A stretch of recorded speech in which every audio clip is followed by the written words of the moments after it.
بزرگ اپنے بیٹے کے ساتھ کہیں سفر پر جا رہے تھے، رات ہوئی، تہجد کا وقت ہوا، باپ بیٹے نے اٹھ کر تہجد پڑھی، سارے قافلے والے سو رہے تھے، صرف باپ بیٹے اٹھے تہجد پڑھنے کے لیے۔ تو بیٹا والد صاحب سے کہتا ہے ابا جان یہ کیسے لوگ ہیں، سارے سو رہے ہیں، کوئی نہیں اٹھا تہجد پڑھنے کے لیے۔ تو بیٹا والد صاحب کہتے ہیں بیٹا تو بھی سویا رہتا تو ہی ٹھیک تھا، بات بڑی پتے کی ہے۔ تہجد پڑھ کر اگر دوسروں کو حقیر جاننا ہے تو بہتر تھا تو بھی نہ پڑھتا تہجد، عبادت ضرور کرنی ہے مگر کسی کو حقیر نہیں جاننا۔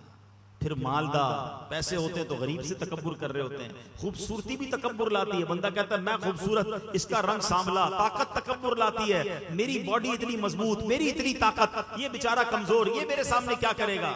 اقتدار تکبر لاتا ہے، کسی کو سیٹ مل جائے وہ سمجھتا ہے باقی کی حیثیت ہی کوئی نہیں، مسل کے رکھ دوں گا۔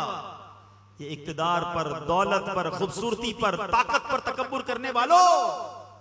کبھی اترانا نہیں، رب جب چاہے یہ سب واپس لے سکتا۔ ہم نے بڑے بڑے خوبصورتی والوں کو ایسی ایسی بیماریوں میں پڑتے دیکھا کہ چہرہ دیکھنے کے قابل نہیں رہا، بڑے بڑے طاقتور پہلوانوں کو بستر پر پڑتے دیکھا کہ اپنے پیروں پہ کھڑے نہیں ہو سکتے،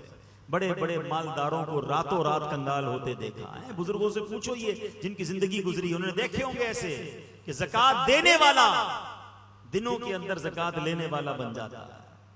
کبھی بھی اترانا نہیں ہے، جب بھی اللہ نے کوئی نعمت دینا اللہ سر جھکا رہے، عاجزی کہ اللہ تیری مہربانی، مجھ جیسے گناہگار کو تو نے مال دے دیا ہے، مجھ جیسے خطاکار کو اتنی اچھی شکل دی، مجھ جیسے خطاکار کو اتنا بڑا نام شہرت دے دی۔ تکبر نہیں کہ دانا خاک میں مل کر گلے گلزار ہوتا، اترانے والا گھمنڈ کرنے والا بربادی ہوتا ہے۔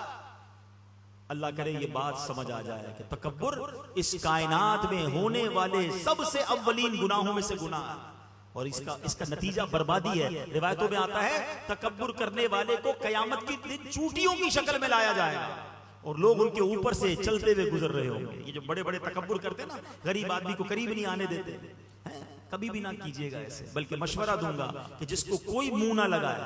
جس کو کوئی قریب نہ بٹھائے، آپ اس کو اپنے قریب بٹھایا کریں، پیار دیا کریں، انشاءاللہ اس کی دعا لگ گئی تو تمہارا بیڑا پار ہو جائے گا۔ ہاں، بعض اوقات مسجد کے خادم سے کوئی ہاتھ نہیں ملاتا، ہمارے دفتر میں کوئی چوکیدار ہو جو بیچارہ سب کا دروازہ کھول رہا ہے، اس کو سلام ہی نہیں کرتا، رک جائیں، پہلے اس کو سلام کریں، مسجد کے خادم کو کبھی سینے لگا لیں۔